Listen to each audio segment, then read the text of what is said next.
C. Juarez on behalf of the California Military Museum and the California Military History Educational Project, which is all this is for, our oral history.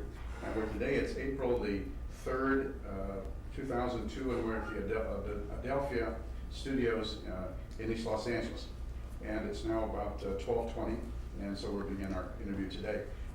Vernon, give me your full first name. What is your full name? Vernon Castillo Juarez. Castillo. Is that a family name? Well, it's my mother's maiden name. That's the way it used to be back then. So that they use the English version rather than the Alphabet system. Yeah. And now, where were you born? I was born in Riverside, California. In Riverside. And what day and year was that? It's June the 11th, 1923. 1920. And June 11th, so it makes you a Gemini, right?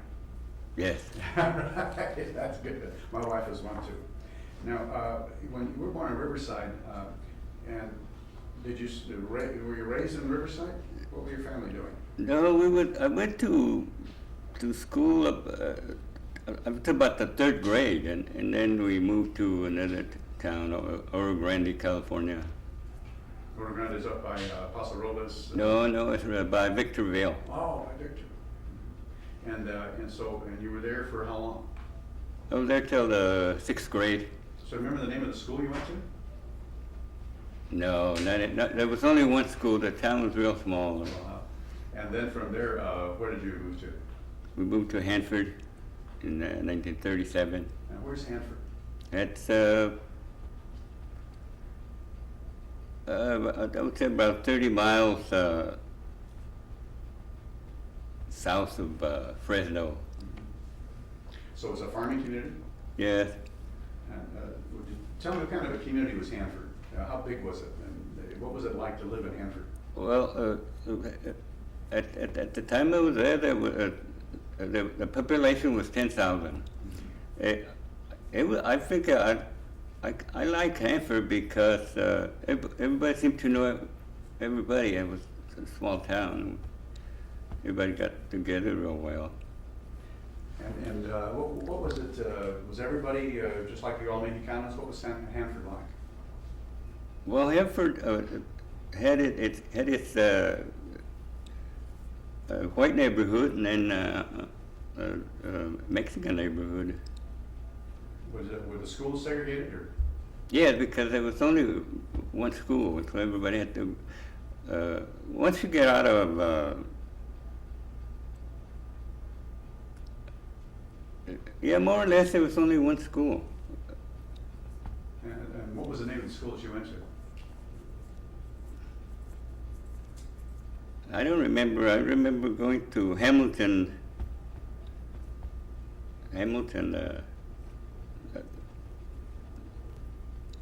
And high school, what was the name of the high school? It was Hanford High. Hanford High. So how many students were at the high school? I really don't remember, but it wasn't. I don't think there was 1,000. Remember how many? When you go to school, what kind of classes did you take in Hanford? What did you like best? Well, I was good at math, so I used to like math the best. And so, when you what were the classes like? Were they all Mexicanos or all mixed classes? No, in high school it was mostly white. There was very Mexican, very many then. Going to high school. And how many Mexicanos such as yourself were there? I really can't remember, but it was a dozen or so. And so when you went to high school and you were graduating in high school, what year did you graduate? What year? 1941. 1941. So it was in June of 41? Yes, around there. June of 41. Straight off. Can you not rub your hands? Oh, okay. So when you rub your hands, it comes on the microphone. And that's he has it. He can hear the mic. So one of the things when you were in the high school and you liked math, did you do anything special in high school, like sports or? Yeah, I used to play basketball. I used to love basketball. And was there a basketball team? Yeah. And what position did you play? So a different position. And was it like a varsity basketball team? A what? Was it like a basketball team that you played on for the school? Yes. And what does it, did you play other schools?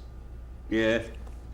And where did you play? Remember what schools, towns you went to play at schools?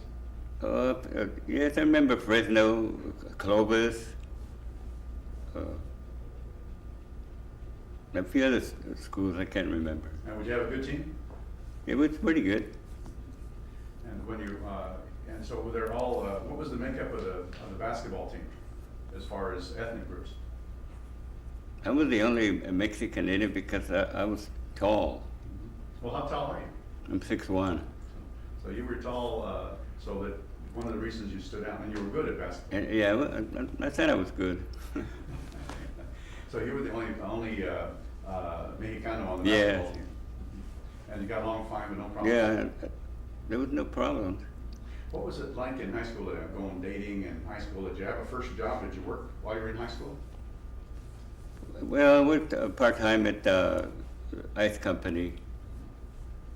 And what was the name of the ice company? I think it was Hanford Ice Company.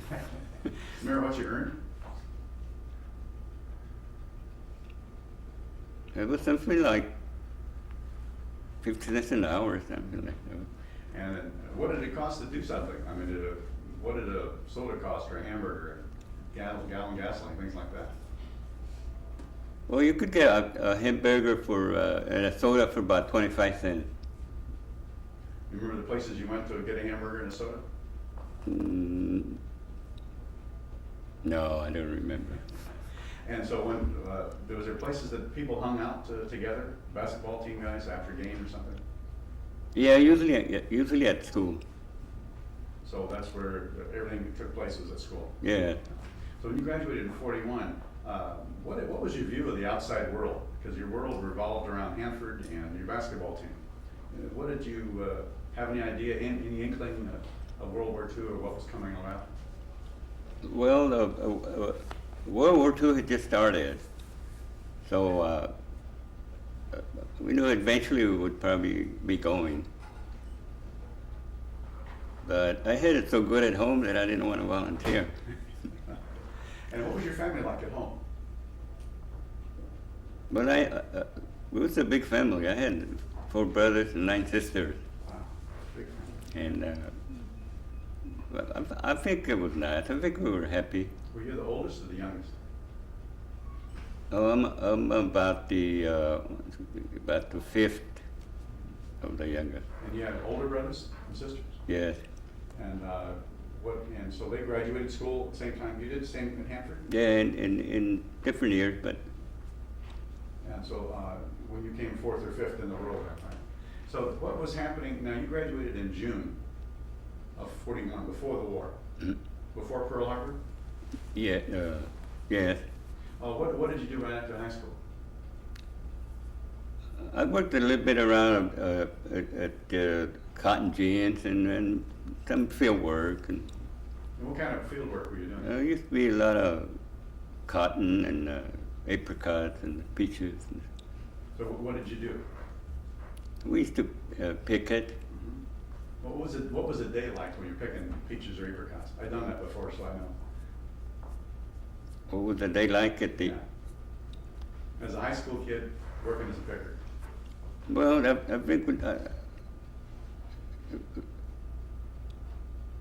I really didn't think too much about it because I guess I was young and there was a lot of other people doing it. No, what was a day like? When did you start and what did you do? Oh, in the morning? Well, we started 7 and used to pick it. And what would you put them in a box? You put them in a bag? You put them in a carton? Oh well, yeah, peaches and apricots. You put them in a box or in a pail, and then you dump it in a box. And cotton, you pick it in a sack. Yeah, with it, cotton's pretty tough to do. Do you have a problem catching that right bit of cotton out of the cotton ball without ripping your fingers apart? Yeah, I think it used to kind of hurt your fingers, but No, it wasn't that hard to take it out. And what did you make in a day working, picking fruit? Back then, it maybe about $3. So it was not bad. Not bad for a day's work. Back in those days, I guess it was all right. And if you didn't, you'd living at home, had nothing. So that, and so you were basically working in the cotton gin and picking during the summer. And what did happen in the fall and things like that when crops were down? Usually we try to save enough money and enough food to survive maybe three or 4 months. Until a new crop came in? Yes. So you didn't work in the fields like irrigations or things like that? No, no. And where were you when you heard about Pearl Harbor?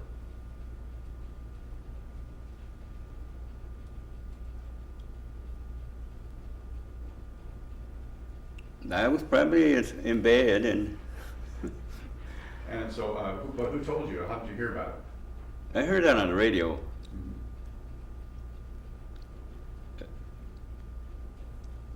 And then when I went uptown, there was already friends of mine in the service that were leaving. They were called up. Everybody report back to the bases.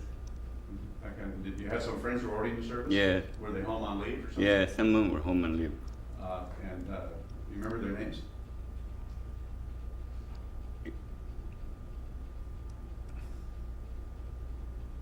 No, I don't remember their names. So they were called up. So what happened after December the 7th? Did the life go on as normal? Though, was there any change? How did it affect you?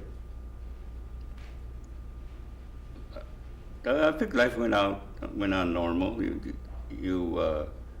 I think my family probably were affected more, like my mothers and sister, because they knew that we was going to go. But I didn't really worry too much. But your mom and sisters were worried? Yes. How did they signify that worry to you? Well, my mother always used to talk about it because she said, well, you know, it's going to happen. And my sister would just kind of look at me with sad eyes. So that, you were, what, 18 years old then? Yeah, well, I'm almost 19. And so when did the work touch you? When did you get your draft card and all that stuff? When did that take place? Oh, that took place in Upland in 1941. When I became 18, I had to register for the service. And where did you register at? In Upland. Well, how'd you get from Hanford to Upland? Well, I was visiting my sister in Upland, and then I turned 18, so I went over and I registered it. So you registered in Upland? Yeah. I see. So your draft card has you registered in Upland? Yes. Well, that's interesting. So then, where did you get did you get a draft notice or did you enlist? What did you do? No, I got a draft notice. But by the time I got my draft notice, I had so many friends already in the service that I kind of was hoping that I'd get it. Mm-hmm. You wanted to make sure you served.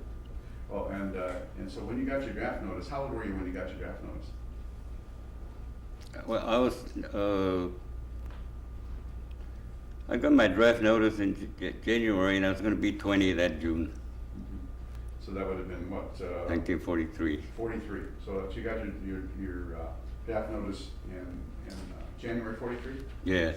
So you just turned 20, or we're going to turn 20, or 19? In June, I was going to turn 20. So you were 19 then. And where were you when you got your notice? Were you at home? Yes, I was at home. And did you get the mail yourself, or did somebody open it for you, or what? No, I think my brother brought it over. And where were you when he brought it to you? I think I was sitting on a kitchen table. And he opened it up and he read it. And what did it say? You remember? Yes, it said your friends and neighbors have selected you to serve in the Army of the United States. Report a certain day. And how long was it from the time you got your notice till the time you had to report? Probably around 2 weeks. And where did you report for your initial duty? In Fresno. In Fresno? And what did they do there? Physical and all that stuff? Physical. And what else did they do? Well, when I went in, everybody was, the Navy was there, the Air Force was there, the Marine officers were there, because you could go almost to any branch. I wanted to go in the Air Force, but at that time the quota was full. But right next door was Airborne. And I thought, well, Airborne sounds pretty good. Yeah, you're going to be out going on airplanes and this and that. And I said, well, I'll volunteer for the Airborne. And so all the recruiters were at the same place then? Yeah, you could go to almost any branch. And so the Air Force was close, so you went airborne. Yeah. And what did they do now that you were there? That day, what did you do after that? Where did you go and what happened? Well, after that,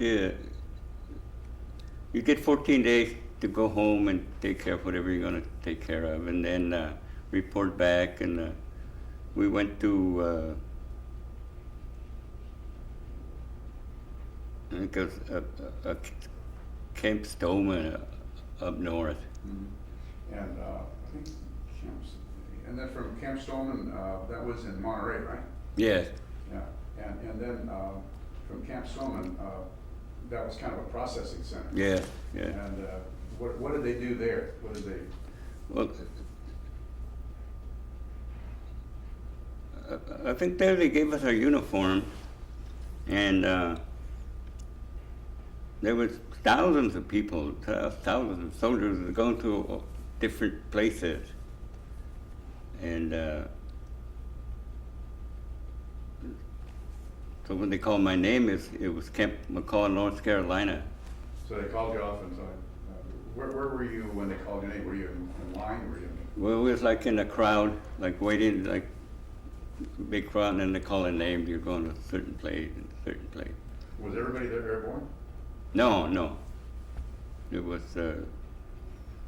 all. It was all Army, but not all airborne. So some were mechanized and some were infantry Mm-hmm. and other things. Yes. So now, so you went then to Camp McCall. Yeah, we went to Camp McCall. Now, where's Camp McCall? Camp McCall is in North Carolina.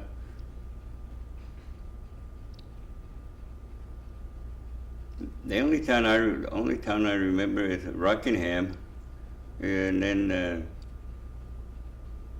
Fort Bragg, close to Fort Bragg. And so, how far is that from any major city? Most people may not know where Fort Bragg is. From major city?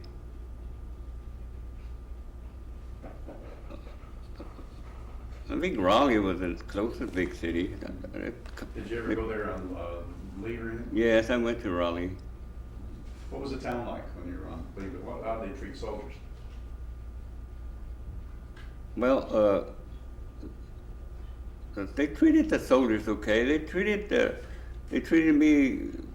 They asked me a lot of questions because maybe they've never seen a Latino back in those days. So what kind of questions did they ask? Like, where you from?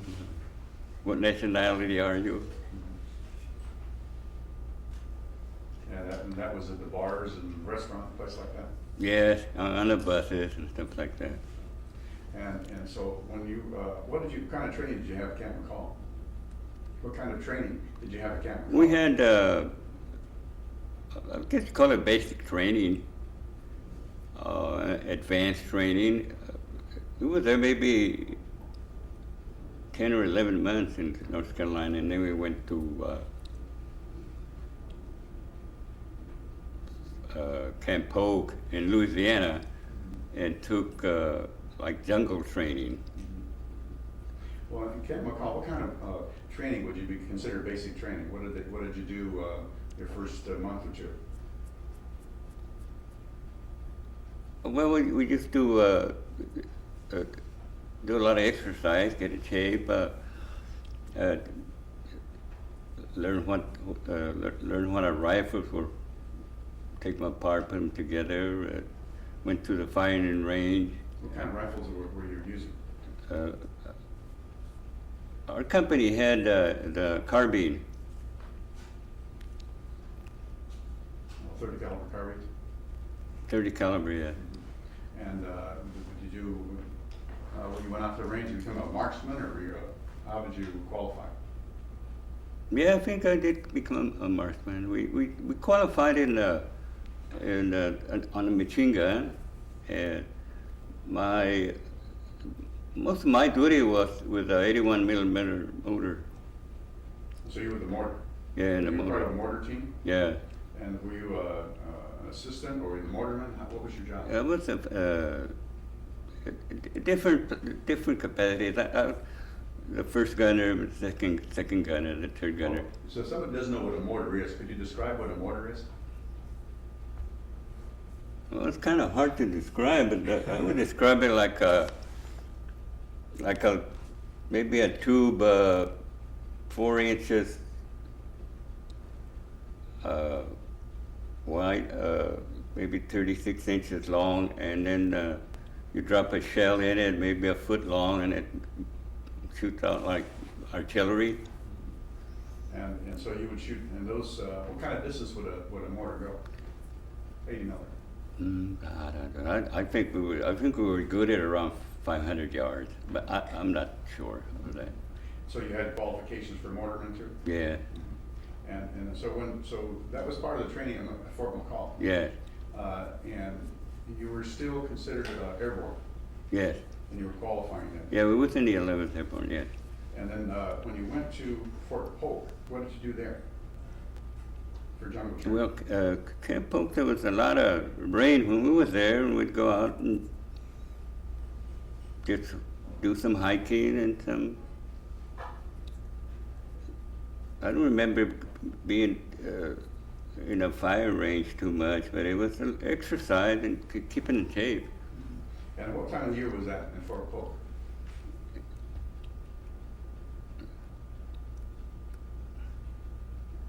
Well, it was 40. It probably early '44, January. And then. So almost a year you've been in at that time. Yeah. So you were 20, almost 21. Yes. And so from Fort Polk, what happened then? You were in advanced training. And where'd you go from there? From there we went to New Guinea. And how did you get to New Guinea from Louisiana? Well, we got to I don't know if it was Oakland by train to Oakland, and then from there to New Guinea by boat. And do you remember the name of the ship at all? No. No, was it a troop transport? Yes. What was life on a transport? How many people were aboard? I can't hardly remember, but it could have been 1,000. I don't remember, but it wasn't. We used to play a lot of cards. And were you sleeping one person to a room, or 5 to a bunk? How were you? How were quarters like?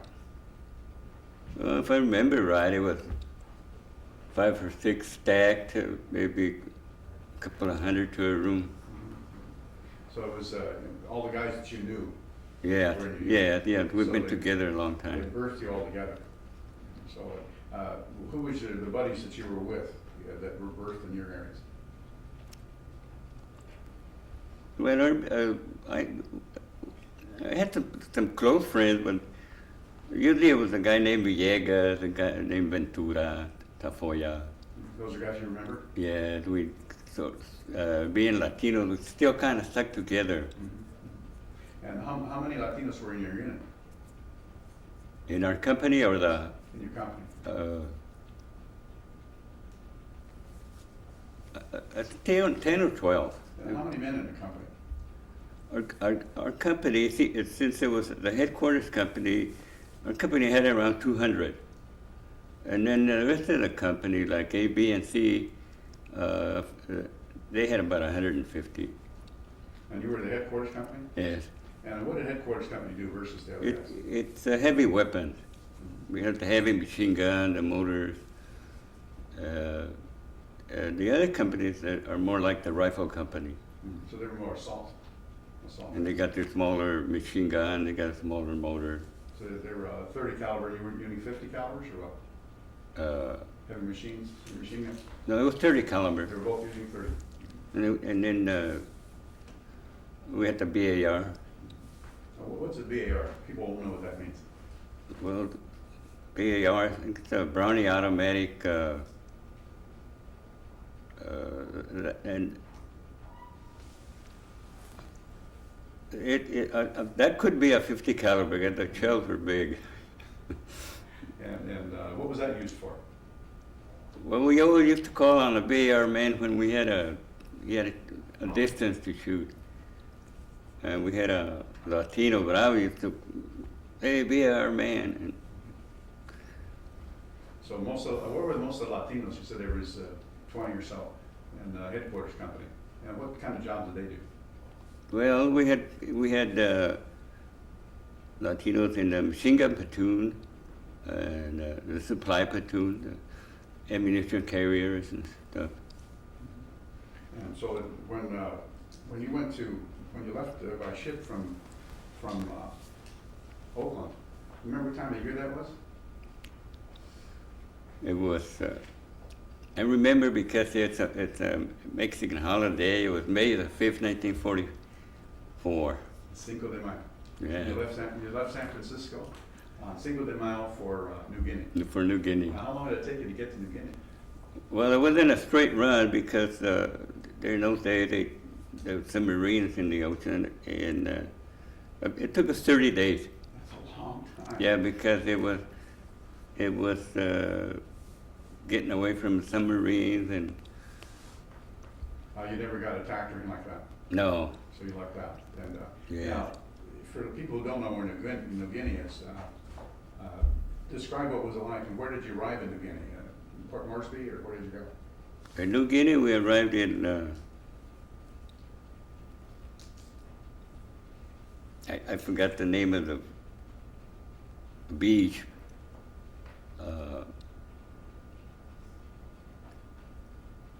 But there was nothing there but jungles and natives. And so when you arrived, was the beach was secured? And Yes, so- yes. I think New Guinea had been already secured about 6 months. Mhm. And so from New Guinea, what did you do in New Guinea? We were there again till we did a lot of jungle training because there was nothing but jungle there. And And what would be the training? Would it be a 1 day or 2 weeks or a week? How long would the training be in the jungle by itself, away from the base? well, they would usually you'd go out in the morning, come back at night. And what kind of training did you do? Just walking through the jungles. Maybe sometimes we'd come to a lake where we had to cross it, and we'd play Tarzan with the vines and the trees. And so they were practicing trying to get across rivers and streams. Yeah. Did the training work? Did it help? Was the training useful for you later? Yeah, yes, I think that I think we were trained real good, and it's a unit, it's a whole company. We trained for almost 18 months before together, knowing each other. Everybody was friends before we went into the Philippines. We have a term called foxhole buddies. How would you describe the term of people that you could depend on?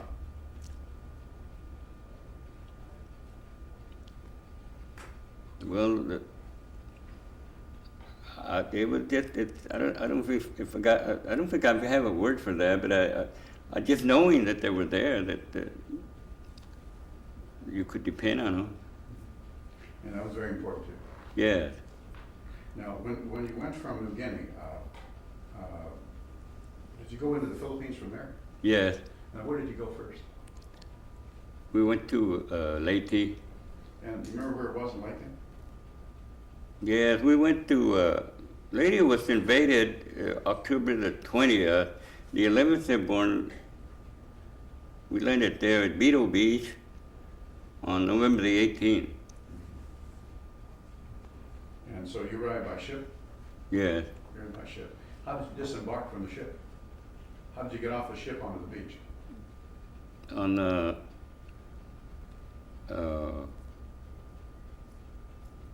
I don't know what they call them. It was just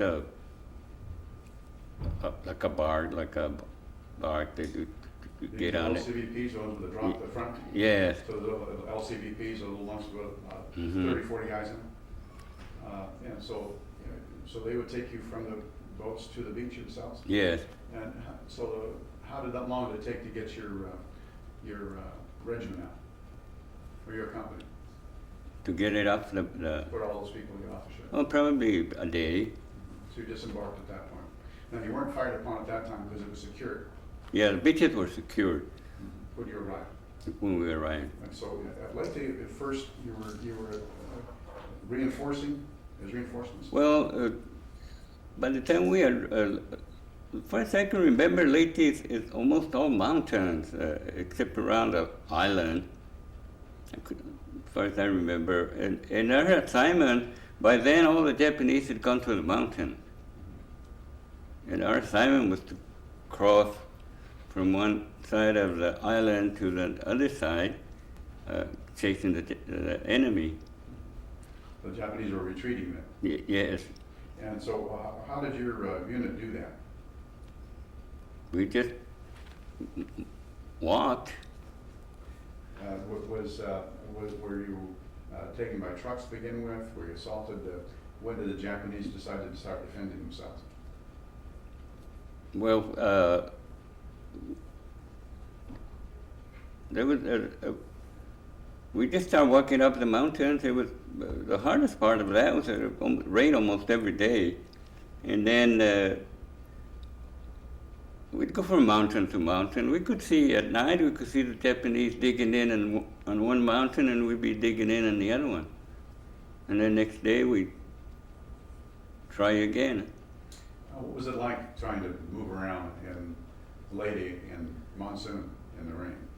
Oh, well, it was awful because you was always full of mud. You couldn't take your clothes off.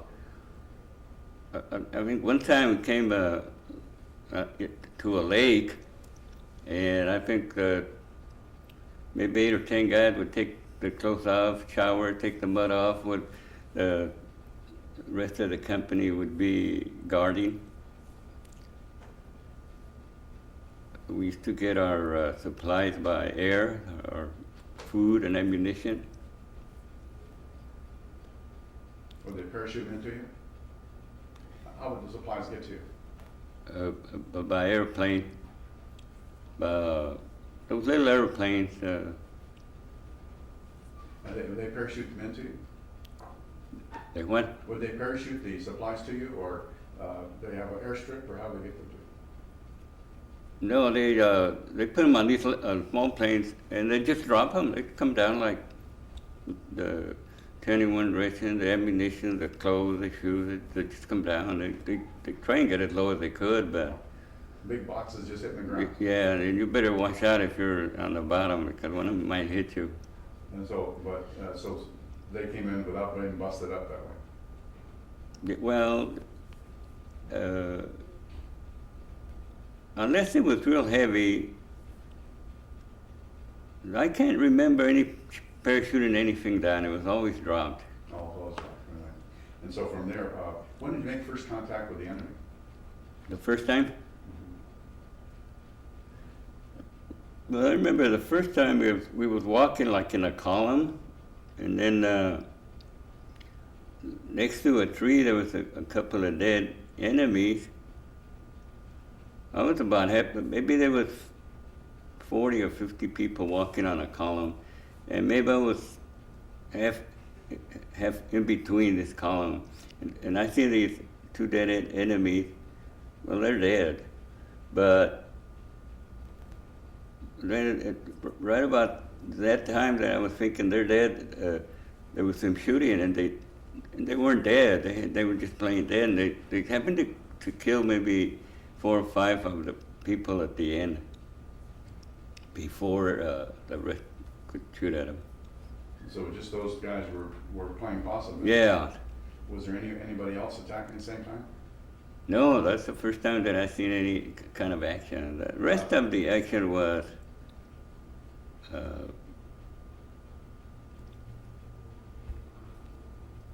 they, was like they kept running back. They kept moving back until they got to the other end. And the other end, there was I think it was the 7th Division was waiting for them. So they had them in a pincher then. Yes. What was the rest of what was the second time you ran into Japanese conduct in your company? It was climbing up the mountain. Maybe it was about halfway through before we could get any resistance, and they started shooting at us. But you could see them, but not close enough to recognize everybody. Started shooting back. And you were using your carbine, and then you were supporting with mortar. Yes. And so with mortarmen, they would call in where they wanted you to shoot, right? Yes. And what was mortar fire like in the jungle? In In the jungle with trees and palms and stuff. How did you handle mortar fire? Well, in the mountains, there wasn't the trees weren't. There was a lot of open space. Once you was on top of the mountain, or just a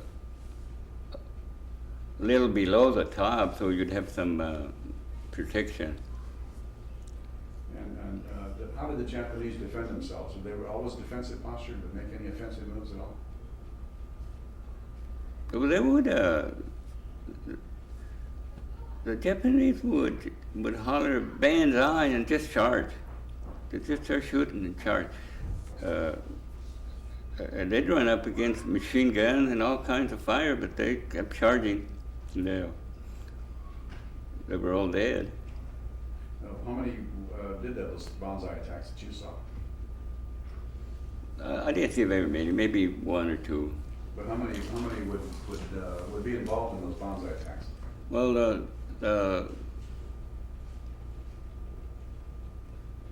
the one I seen was like in a ravine. We had them trapped pretty good there, but maybe 150 enemies. And so at the end, they just tried to get out of this ravine, and they just ran up against all kinds of fire. Were they all killed? Yes. None of them survived? No, we had them surrounded real good. There was no prisoners in? No. And that was pretty much what took place in Leyte? Yes. How many enemy were destroyed at that time?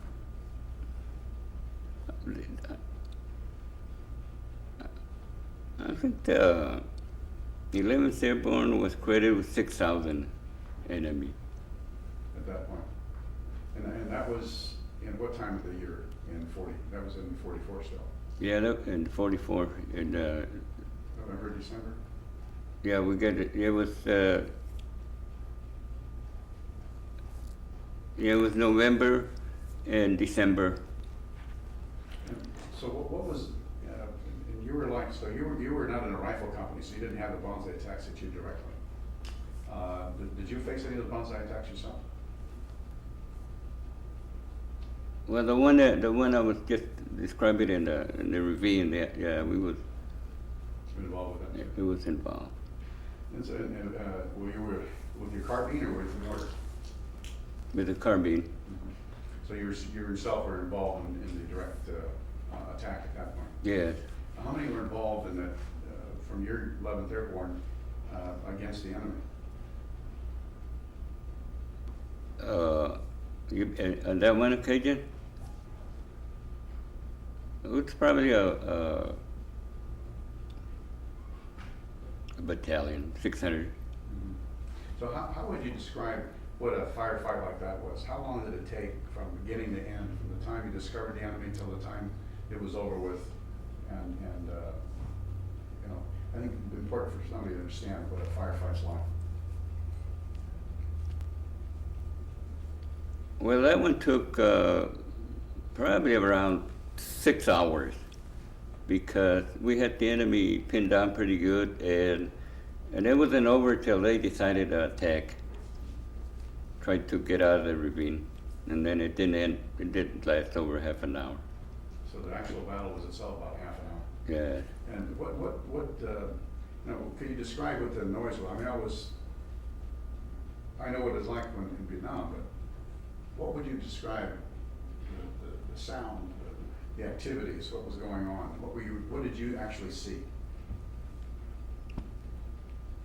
In combat?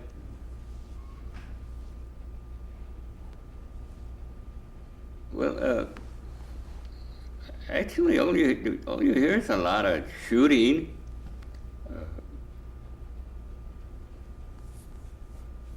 In Leyte,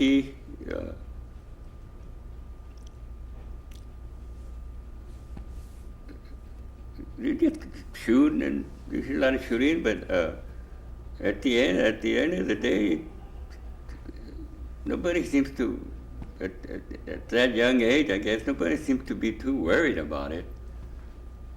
I remember one time we would get our supplies by this little airplane, but one week we didn't get any supplies because the paratrooper, the enemy paratroopers had jumped into our little airport we had there, and they wiped out planes, burned them, and so I think we stayed in a mountain for about a week with no supply, just eating whatever we could. There was a lot of squash and chilies and stuff that we used to cook that used to grow wild until then one day we had this big C-47, I think it was, just dropped all kinds of food. So without supplies, you've been troubled. Yes. So what kind of, when that first firefight was over with, and that was done with, how many 11th Airborne were involved that were wounded or killed in that firefight? Well, I think they were I think at that fire because we had them pinned down pretty good there when it first started. So there wasn't very many, maybe 10. No one that you knew? Well, I knew everybody because we've been together almost 2 years. So they were friends of yours that were Yeah. killed? What was it like to see a friend that you know get killed that you didn't expect it? Well, it's kind of sad. I don't know if I used to get angrier and wanted to kill more, or it was just sad, just that you wanted this thing to be over with and come home and get away from all that killing. Well, when those Japanese were killed at that one point in Leyte, that was in November, December. Well, that was in Leyte. It was after we had. Yeah, that was in that was in December. That happened in December. In 44 still. Yeah. Now the Japanese had withdrawn. That was pretty much the last major In Leyte. push of the Japanese. There was no more major defensive posture for the Japanese. Well, we had that. Well, we still had to go to Luzon. From Leyte, though, that was it. Yeah, Leyte, that was it. Now, how did you get to Luzon from there?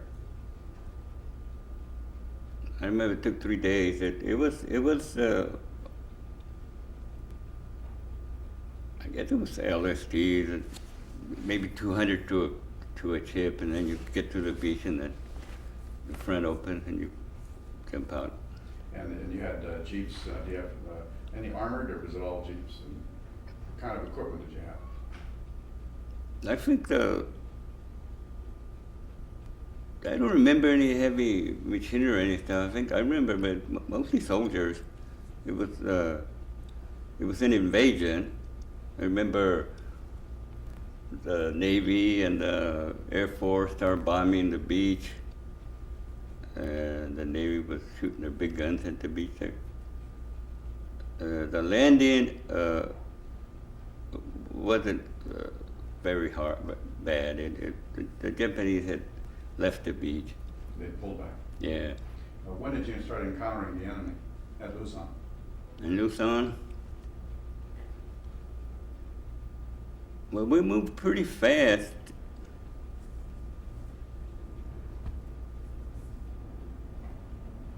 Until we got maybe 40 miles inland. I think Manila was maybe 60 miles from where we landed, and I think we moved pretty fast the first 40 miles. I think it was a place called Tagaytay Ridge or something like that. Yeah, so you came from Lingayen down to Tagaytay? Yeah, up at the volcano, that whole area right there in Tagaytay.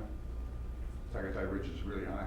Yeah, no, I think the volcano was in the north. We landed in the south. Oh, the ridge? Mm-hmm. It was about 5,000 feet there in Tagaytay Yeah, Ridge. see, the volcano was north of Manila. We landed south.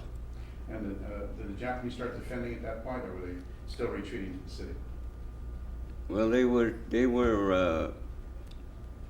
defending. They started defending themselves, but I remember all the towns were bombed and burned, and Everything you went through had been bombed and burned before. Did the Japanese burn them as they left? no, I think it was the bombing that any place where it was resistant, just call in the Air Force and bombed them. And, Did you encounter any of the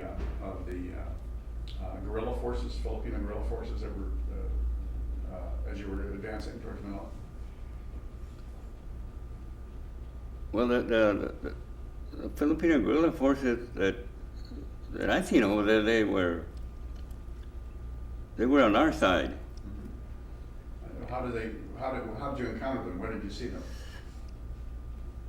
I think it was closer to, when we was getting closer to Manila, maybe like halfway, so there was whole companies of them. I remember a lot of guerrillas Yeah, so fighting. they were fighting on the American. How did they integrate with American forces? No, they would fight separately. I think we had some American officers assigned to the guerrilla forces. And you said there was whole companies of them. Yeah, I remember there was a lot of. And so and you could rely on their work. Well, at the time, I didn't think too much about it. And so when you got into Manila, how far were you? It was about 60 miles or 80 miles towards Manila. What had started happening as the Japanese started to defend Manila? Well, we got to a little town, maybe 8 or 9 miles south of Manila, by the name of Las Piñas, and we could see Manila real good. We could see the shore there, the beach, and we start bombing Manila. All the people were coming out of Manila for days. Thousands of people just Were they on foot or? on foot, most of them on foot.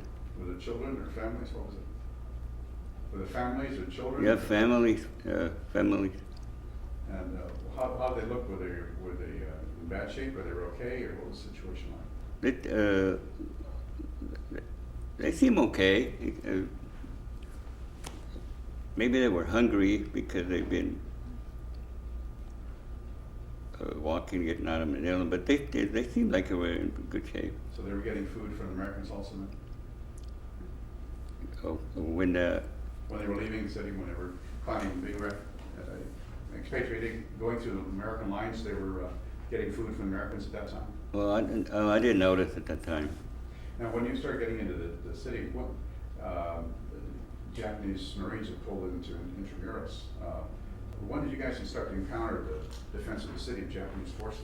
In Manila, well, it was just on the outskirts of Manila.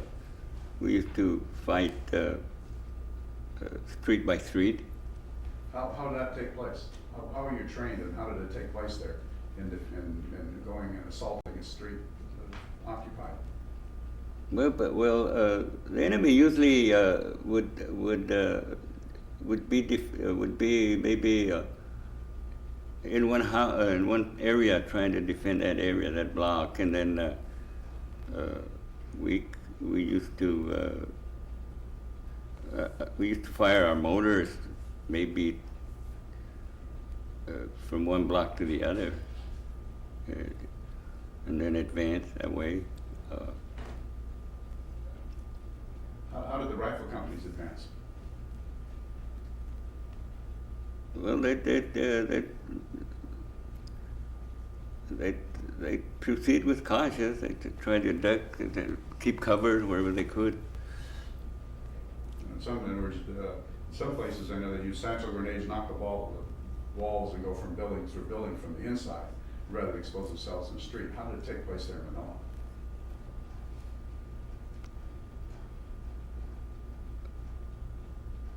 Well, it was the enemy had a lot of. They were prepared. They had a lot of ways to defend themselves. I think that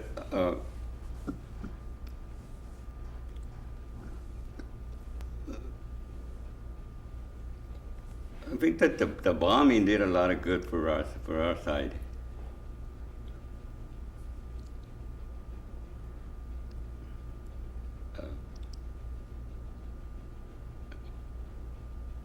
And then what scares me the most was their artillery. Sometimes we'd get under artillery fire, and that's just like being in an earthquake. There's nothing to do but hide. And what kind of artillery were they firing at you? No, I don't. I would. And that was in the defense of Manila. Yes. And how long did it take you guys to get from the first time you encountered to get into it? And what did it take place where the real intensive fighting took place?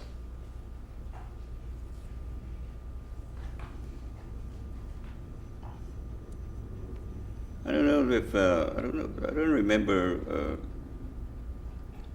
I think at the end there was an area where there was. We used to call it Wall City after it was over because there was nothing but walls left, and that could have been the last. How many? What was it like going to that Intramuros in the Wall City? That's the old city, the old Spanish city that was defended. How was it? I understand they kept the civilians as protection with them and didn't allow civilians to leave. How did that take place? How did you guys handle that? I'm saying the Japanese kept the civilians with them and did not release a lot of the civilians in the inner city. Well, I don't think I remember that part where the Japanese kept civilians. How did it, when you were encountering, you were always encountering military forces, you didn't have civilians in the way or anything? No, it was always military forces.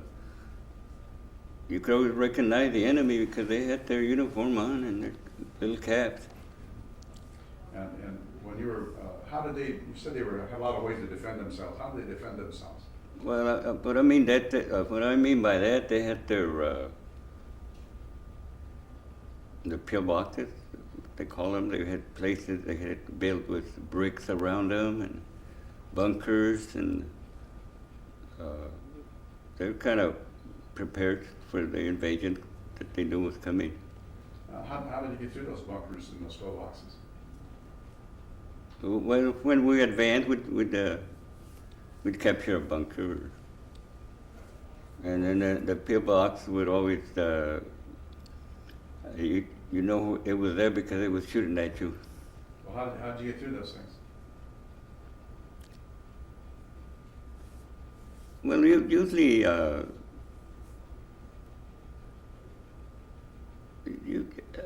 usually we call on artillery or motors or machine gunners. And that would generally silence them? Yes. The motor used to do pretty good. So they weren't really built really solid then?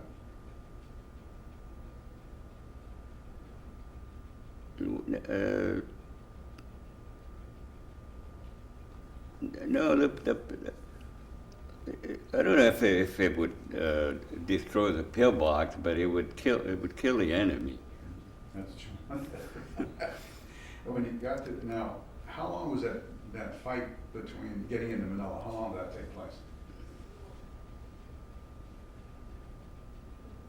Well, from the time I landed there, and by the time that we had secured Manila, it was around May the 15th. We landed there January the 31st. So it took all of February, Took March, about and 100 April. and some days. So it was about 100 some days, it was all straight combat. Well, no, we had breaks. We had a few breaks. So how was it, what would be a typical day when you're going through that 100 some odd days?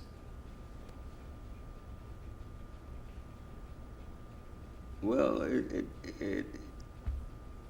you would see a lot of dead people in the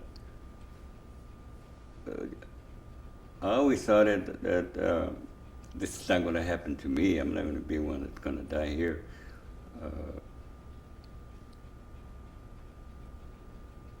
And then just try to do whatever you could to keep moving forward. And Go what kind of things did you guys have to do though?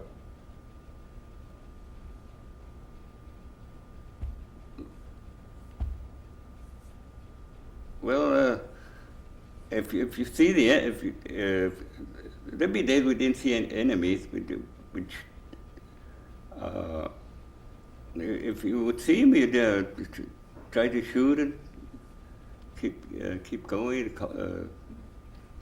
If it took the Air Force, it took artillery. If it took motors, whatever it took. And as a command unit, were you also carrying messages back and forth, or were you only responding to orders? You know, sometimes I guess everybody takes. There's a time when you gotta be a runner with a message. And that was oftentimes when there wasn't any phone lines set up. There was, but I don't know how good they worked. It was a lot of messages, a lot of messengers that you'd walk and the commander would give you the message, you repeat it, and then you'd go to deliver it. You didn't write it down or anything. How far did you have to go to deliver those messages? I think the one time I went was maybe 2 miles. To afford, did you go to a rifle company generally? Huh? To a rifle company generally? Yeah, generally to another company. Mm-hmm. And again, those all people that you knew? Mostly, yes. And so, did you have any times where you were out of ammunition or anything like that? No, I don't remember any time being out of ammunition. So when May, it was almost another year from the 44 to 45, from the time you left Oakland. Yeah, so It was May the what? May the 5th. And what was the May date in Manila? When we finally said, okay, you could go rest now. You're going to be down in Lipa. We're going to throw up tents. You're going to rest. It was May the 15th. So a little over a year. Yes. From the time you left, and at Manila. And so you went down to Lipa, and that's where you developed your bivouac from that point? That's your base, was it Lipa?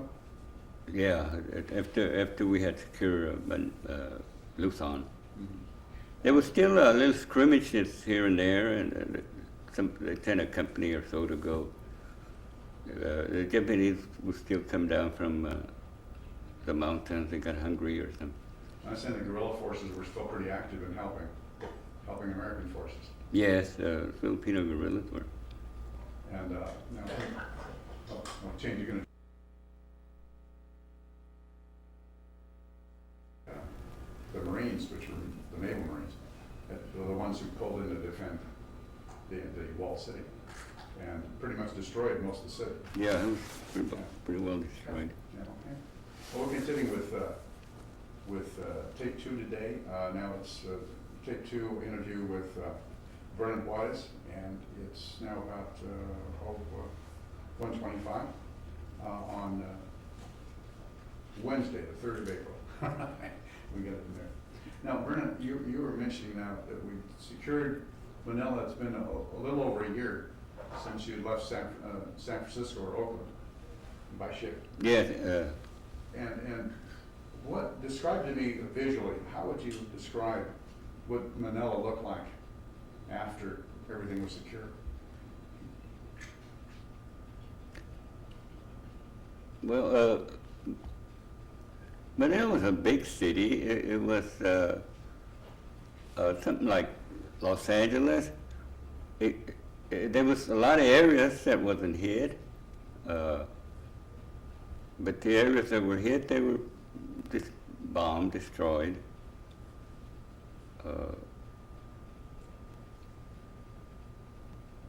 But I think Manila was a beautiful city. I like being in Manila.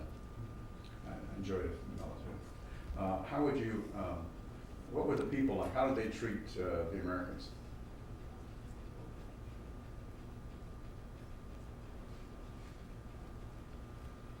I think they treated them okay.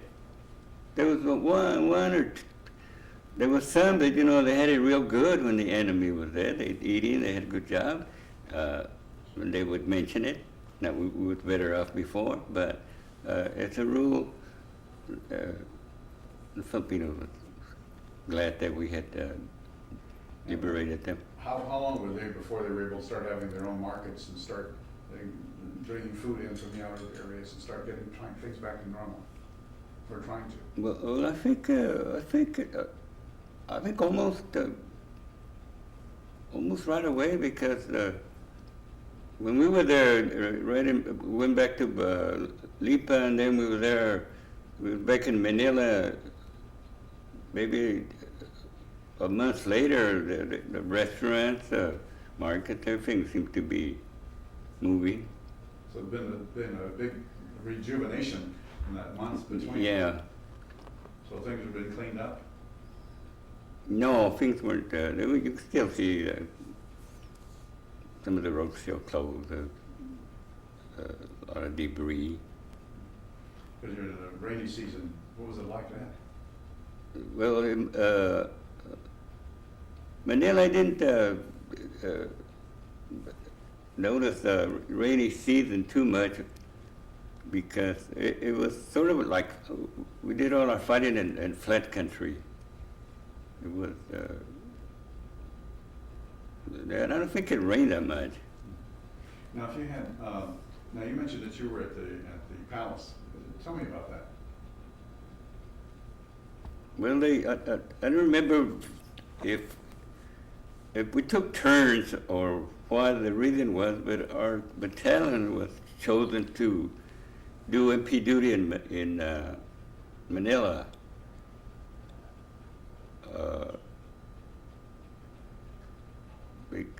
At that time, everybody that was in, all the soldiers that were in Manila had all been in combat. So I don't know why they chose. Anyway, they chose our battalion to go, and we went into Malacanang Palace. We put up tents. It was in the grounds, but we had. Everything was open to us. We had the swimming pool, the bowling alley, the theaters. It was pretty nice. So you were there as a military police? Yes. And how long were you there? I think it was only there about 30 days. So that was now June until July? Yes. And you were based there at the National Palace? Yeah, we was at that right in Malacanang Palace. And now, did any of the Filipino government start to come back in and take over? I don't remember if,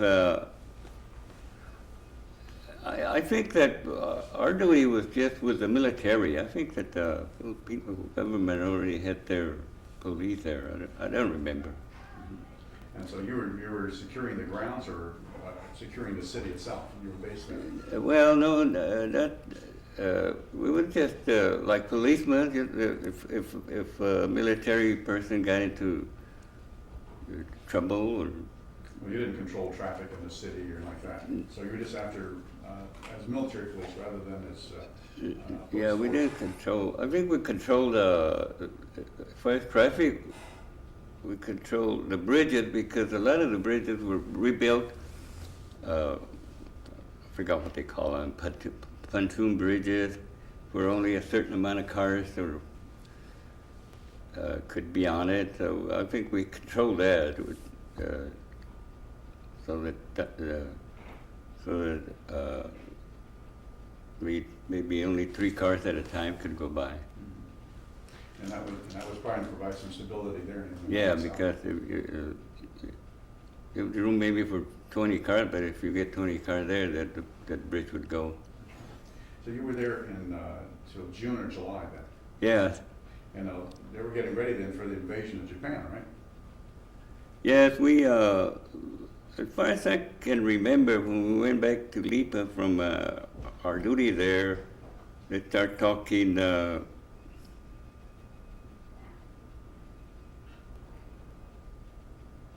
September for the invasion. And then I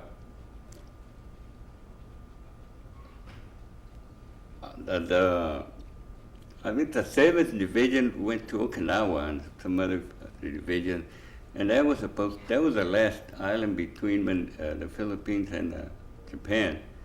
And Okinawa was supposed to be the light casualty in maybe 3 weeks, but it turned out to be 3 months with heavy casualties.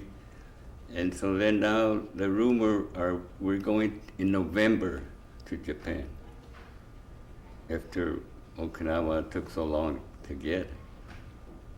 So when did you get the news of Hiroshima and Nagasaki? And what did you guys think about all that? Oh, when the bomb was dropped? Well, I guess it was early August. We heard that they had dropped a bomb, and then well, everybody was kind of happy. And then about 3 or 4 days later, there was another bomb dropped. And 3 or 4 days later, we heard that the Japanese had surrendered. And what did you guys think about when you finally got the news that Japan had surrendered? I remember I was in a movie, like a drive-in movie. Well, everybody just started hollering and jumping up and down and running, and everybody was just so happy. And Americans and Filipinos. Yeah. And it was maybe 8 or 9 o'clock at night when we heard the news, and some of the Filipinos that were in their houses, well, what's going on? What happened? The war's over. The war's over. So then we start thinking maybe we're gonna go home someday. And so what was happening? I understand there was a lot of fireworks and everybody shooting in the air, things like that. Yeah, there was a lot of people shooting up in the air. And so next day, could have been 2 days later, we got the word that we were going to go to occupy Japan. The 11th Airborne Division was the first organized division that occupied Japan. Tell me about that landing at Atsugi. Now, most of the guys left from, where did they leave from when they were transported in as occupation troops? We left from Nicholas Field.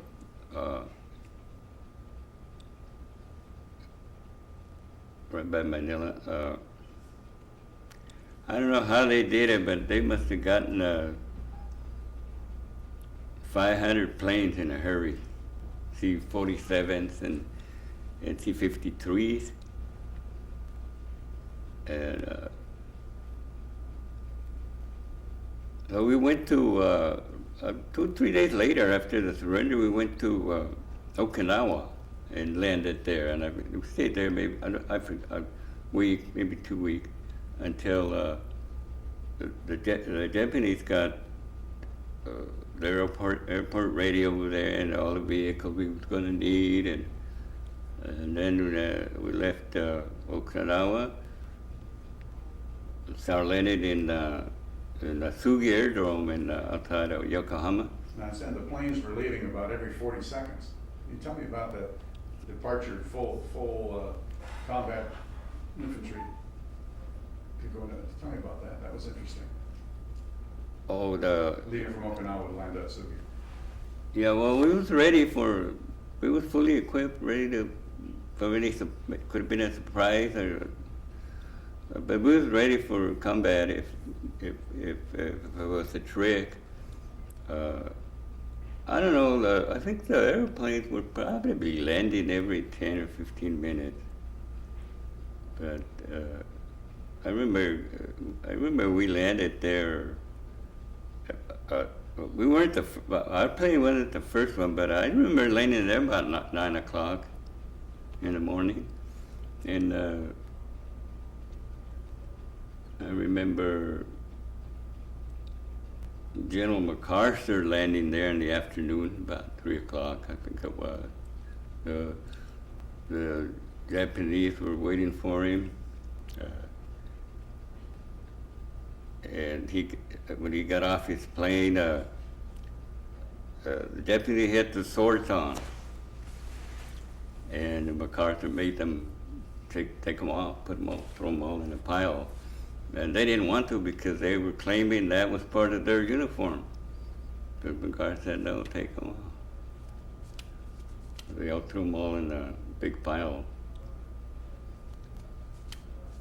And then he came off from the aircraft. Yeah, and then he came down from the aircraft. And then how was I thought there was some interesting, how were the Japanese dressed and how was MacArthur dressed? Oh, that was interesting. Well, MacArthur was dressed with his general uniform, and Japanese had on their uniforms. I know they looked real elegant, whatever, but I don't remember exactly what that. Yeah, I was told that the Japanese were in dress uniforms. I had a photograph of MacArthur was open collar with no tie and no jacket, which I thought was purposely done as an insult, because the Japanese have all their formal uniforms on for a formal deal, and MacArthur came in classic uniform. Yeah, well, it's hard to remember. Yeah, I thought it was interesting. How many were in the Japanese party? Where were you? Did you be able to see it at a distance or close by?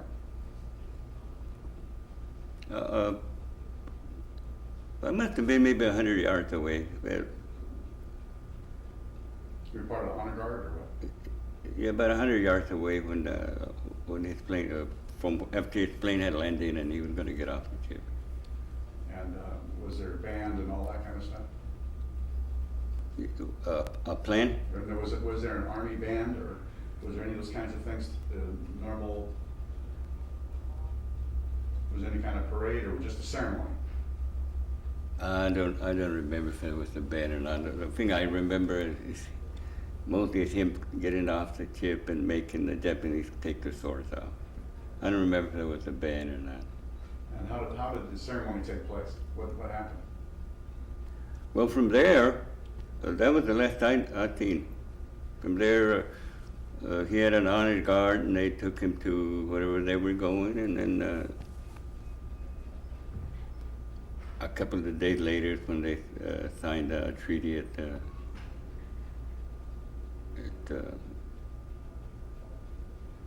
Chip. Tokyo Bay.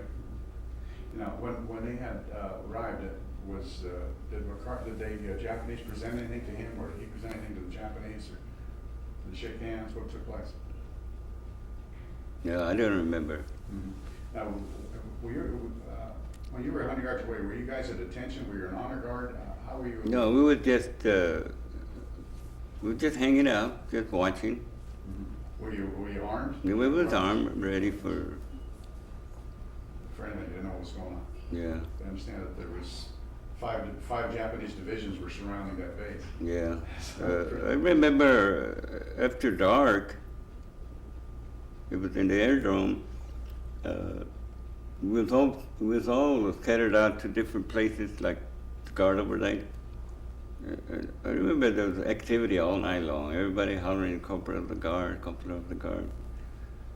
But there was no shooting and nothing.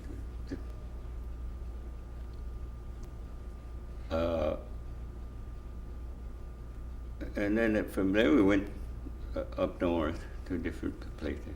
In Japan? Yeah. It was outside of Tokyo? Yeah, we went to Sendai. That was, I think it was 160 miles from Tokyo. Mm-hmm. And what kind of a town was Sendai?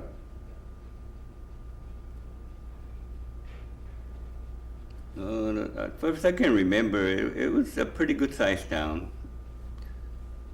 What you call here maybe 20, 30,000 people. To me, it was a surprise because the Japanese treated us like there was never been a war. That everybody was nice. Everybody, they tried to help you. They bow at you all the time. There was no trouble, as far as I know, in Japan after the war was over. So you didn't encounter any hostility? No. Everybody treated you well? Mm-hmm. And how long were you in Sendai? How long was I in Sendai?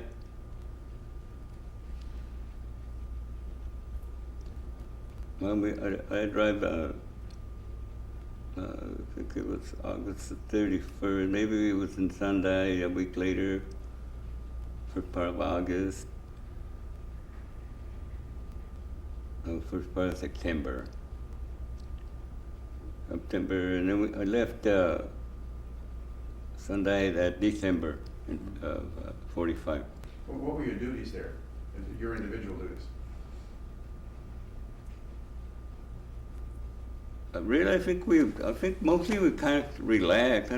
We still do our training and our exercise, but and then we used to just roam around, see what So we it was could see. more like R&R then? Yeah, we used to find a lot of there was a lot of places where the Japanese had storage, a lot of canned stuff. I remember one barrack there in that camp we were staying was half full of potatoes. The whole building? Yeah. Put it in bags or what? And then we'd find, that was the first time I ever tasted canned tangerines. They had a lot of tangerines. So the Japanese had been kind of hoarding food then, Yeah. and they put it out of town.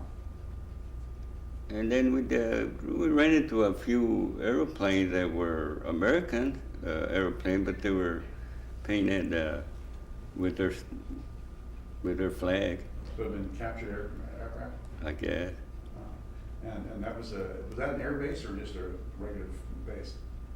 It was just that was in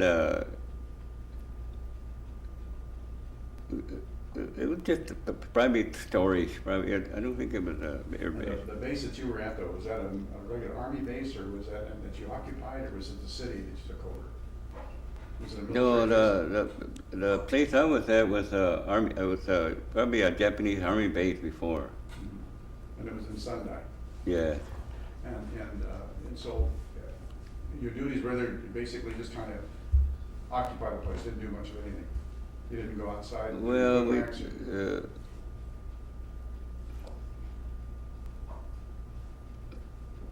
we kind of modified it a little bit because we didn't like that on the floor they had big foams and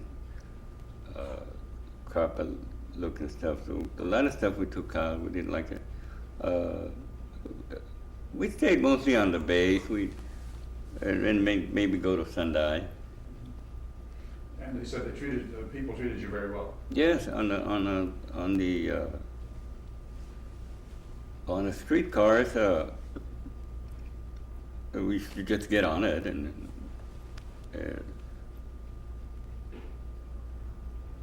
I remember one time the streetcar was full of people, and this one lady made two older ladies get off their seat and give it to me, and I didn't want it because, hey, I can stand here. No, they got up, and no, you sit down, you sit down. So did you do that? Yeah, I did that.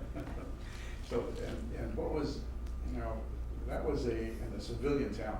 Was that area had been bombed at all?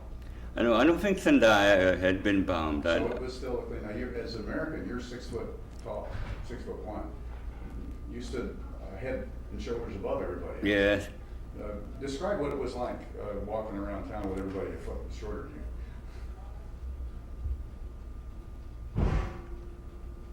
I really, again, nobody mentioned it, so I didn't really think too much about it. But there was some people that weren't, there was some people that were tall. The women used to wear like slacks, and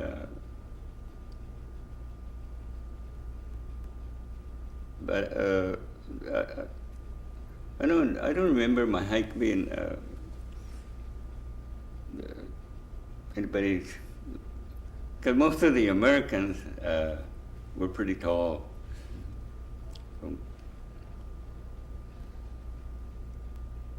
I didn't notice. Now, when you were there, and you went into town a few times in Sendai, and what kind of things did you guys do and just wander around? And was there restaurants or theater? What was the kind of liberty or time off that you guys would do in town? Well, in town there was mostly restaurants and in places, bars. And was food available? Yes, Food was available at that time, at that point. as So. far as I remember, yes. Now, you were there through December, you said? Yeah, we left. I left Okinawa on December the 23rd of 1945. How did you get from Sendai to Okinawa? I think by truck. You went down to where? From Sendai, we went down to Okinawa. I mean, not. We went to Yokohama. And then from there by ship? Yes. Mm-hmm. So you went by ship rather than by plane? No, we came back by ship, but Ship to coming Okinawa. from Okinawa from Yokohama to St. Peter took us 12 days. So you went from Yokohama itself, you didn't go to Okinawa, you went to Yokohama? Yeah. I mean, so from Yokohama, you came back to Oakland, No, we came back to San Pedro. San Pedro, and by 12 days, a lot better than 30 days. Yeah, a lot better than 30 days. And what kind of a ship was it? The same kind of troop transport? Yes, it was a transport. I think we all complain about eating too many hot dogs and weenies and stuff. They get very much different than mostly like they had a lot of weenies and hot dogs. That's what they had, right? You got to San Pedro, and when did you get into San Pedro? Huh? When did you get into San Pedro? The day? It must have been around January 4th or 5th. So right after New Year's. So you were at sea on New Year's. Yeah, Christmas and New Year's. You were at sea. And so that when you got into San Pedro, it was January of 1946. Yes. Was that at Fort MacArthur? Up the hill there? No, that was in, it was, well, they took it by truck someplace, close to San Bernardino. It was Casablanca, close to Casablanca. So they took you from San Pedro to San Bernardino? No, it was a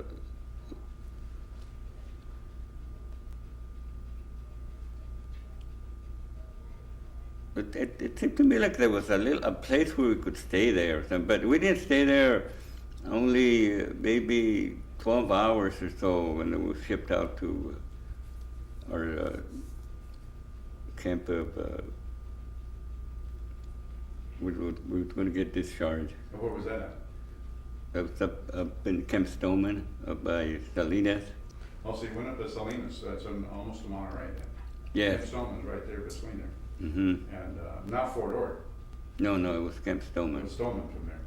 And so, so you were sent from San Bernardino back all the way up there and then discharged there. Yes. Was the whole regiment, the whole 11th Airborne, everybody? No. It was depends depends where your address was. Like a lot of guys went to Fort MacArthur if they had San Bernardino addresses, LA addresses, but I had a Fresno address or a Hanford address, so it was closer to send me to Camp Stoneman. We went through Hanford. And so they let you out at Camp Stoneman. And now, when did you officially get released? Remember the date that was? Yeah, it was discharged January the 9th. So in that 4 or 5 days, that they shipped you back and forth. Yeah. Until you got up there. And so, when you arrived home, did you tell anybody you were coming home? Well, my mother knew I was coming home, but she didn't know exactly what day. I met a couple of buddies in Camp Stoneman, and then we all came back, and we came back together to Hanford. And what was it like coming back into town? And you hadn't been back at home for what, a year and a half? Yeah, about a year and a half. Well, as far as I can remember, I thought it was just we had taken some lessons how to ask for when you're sitting in dinner table or breakfast table, how to ask for the butter without cussing. Without swearing, right? Yeah. Swearing was part of your life then. Yeah, if you didn't swear for something, you didn't get it. So you took lessons on how to ask for things without swearing. Please pass the butter. How long did it take you to clean up your act and not swear anymore? Well, I think once you get into a different atmosphere, you kind of pick it up right away. Or you get. So when you got into town, and your mother didn't know when you were going to arrive, Yeah. did you go straight home? And was the family there or just your mother? Well, no. I still had 2 sisters at home, and I remember getting home around 4 o'clock in the morning on the following day. Some of my sisters lived close by, so everybody was told Vernon's home, so everybody went to see me home. And we had a big party. What kind of a party did you have? Usually it's beer and gallina and mole. Singing and crying and everything. So it was nice. It was nice. It was good to have everybody home. And how did your mom feel? How did you feel with your mother? She was real happy. How did you feel about that? How did you feel about seeing your mother that pretty? Oh, but yeah, well, I picture her when I left, crying on my shoulder, and then the difference when I gotten home. I still had a brother that was still in the Philippines. No, he was still in the Philippines?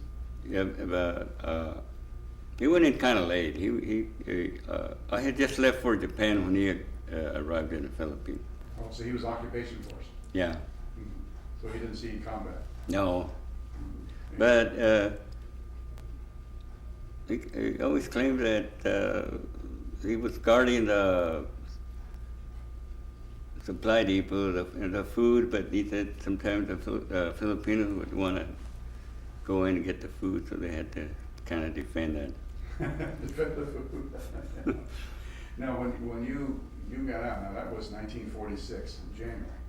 When I got out, yeah, You're almost 23 years old, 22. yeah, I'm almost 23. Yeah. And you came home. How would you compare the guy who left in 1943 and who was drafted to the guy who came home? Was it a different person? Just a couple years older? What was it? How would you say you were different? Had you changed? Had you matured? Well, how would you say the different Vernon that came back?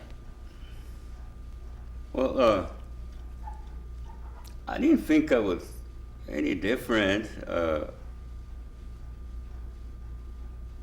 I heard a few comments from the guys. He's not the same Vernon, but I don't remember which way I had changed. Did anybody tell you that you were different? They didn't tell you how well.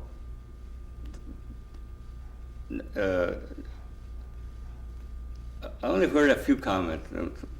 Somebody was, I could say, hey, he's not the same Vernon, but I thought I was the same. When did you come back and you thought you were the same kind of guy? Yeah. Okay. So now you were January 46, and what did you do for? You were still in uniform. Well, did you take uniform? Did you burn it? Did you hang it up? What did you do? I think I got home on a Thursday, and we had 72 hours to take our uniform off. If we got caught after 72 hours with a uniform on, we could be arrested for impersonating a soldier. I think I left it until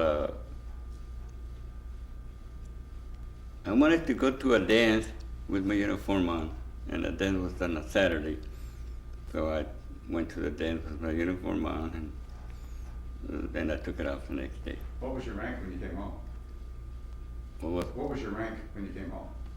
Well, I didn't get very high. I was a private first class. Took you back to PFC. Okay. And so when you had, how were you treated at the dance?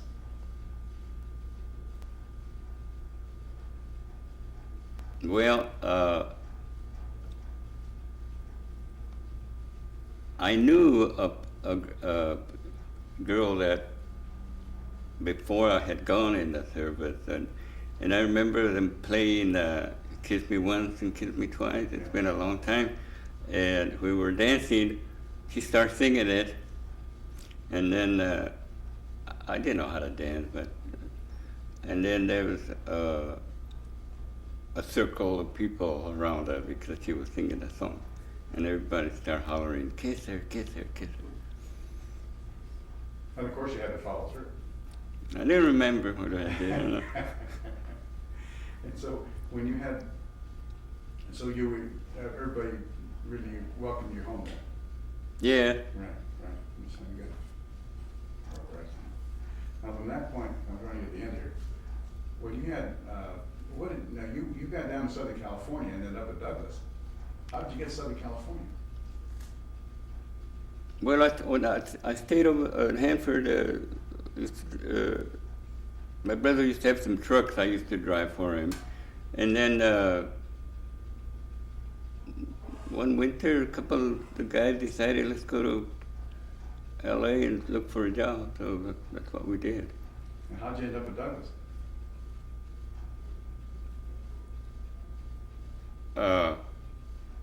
Actually, we had been here about 2 weeks looking for a job, and then we went to Long Beach. One of the guys, it was me and two of the guys. One guy said, well, let's stop over at the unemployment office. And so we went in there and they asked for if they had any jobs. And then No, we don't have any. And we was walking out, this car drive, this car drives up, and the man gets off, and he worked at the unemployment office, and he said, "Are you guys looking for a job?" I said, "Yeah." "Well, come on in," and he gave us his card and a little note. He said, "Go back to Douglas. There's going to be a big line there, but you take this note right up to the guard, and he'll let you in right away." And that's what we did. With his little card there, we went right in. You're all veterans. Yeah, we was all veterans. And what did you do at Douglas? Well, we started as assemblers. I ended up working as lead man in a fuel system. Building fuel tanks. Yeah. Testing. Actually, building, putting the tubing in and the pumps. And the pumps for the aircraft. Yeah, taking care of any leaks, stuff What like kind of that. aircraft did you work on before we finish this up? You worked on a whole slew of aircraft. Yeah, since 1951, the propeller job, I think it was the C-124, the C-133. We modified a A-24, and then we built a bunch of DC-4s. Then went to the DC-8, the DC-9, the DC-10, and the DC-11. So you were building all of those. Yeah. And so that from that point, you ended up retiring at Douglas. Yes. How many years did you work at Douglas? We're 37 years. 37 years at Douglas. So that card from that guy and that veteran is what got you that job there. That's pretty good. That's pretty good. You know, look, we're at the end of our time. You're going to kick us out here. So we do have to say, I want to thank you first, Vernon, for allowing us to interview you today. See how painless it was. and on behalf of the Military Museum, I want to thank you for the opportunity to interview you today and have part of your oral history as part of our project. And so today we'll officially conclude our interviews tonight. Okay, thank you, and I hope I did some good. Yeah, one thing before we finish, I want you to take off your jacket and show us the jacket and tell us about it. And that'll be the last 10, 15 seconds if you want. Because that jacket is an unusual jacket, so you can tell us about it. Yeah, this jacket is, Can you sit down? Yeah, come on. Can you get it? Because there's the microphone.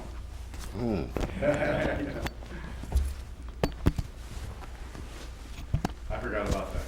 There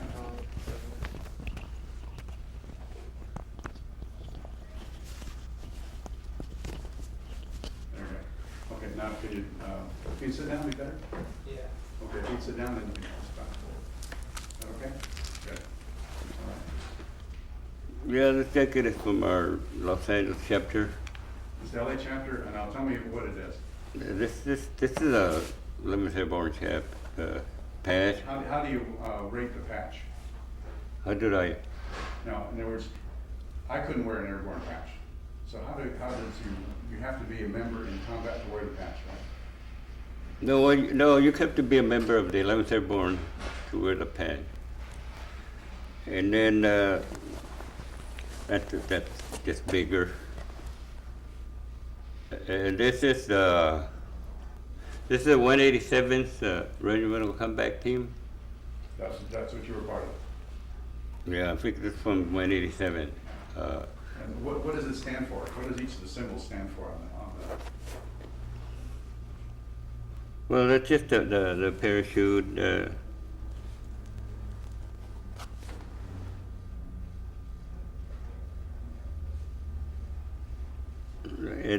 This regimental combat team was after the 11th Airborne. After World War II, it just became a regimental combat team. So it changed from 11th Airborne. It's still part of the 11th Airborne, but it was just it became the 187th Regimental Combat Team. So that's how it's known today.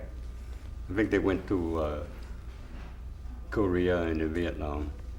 As a 187. That's the 187. RCG, I see. Well, now we've gotten a chance to photograph that, so now I can officially say thank you. Okay, and thank you, and I'm glad to be here. My pleasure, my pleasure. I'm so glad we had a chance to get to you again at the last minute. I'm so glad you did that.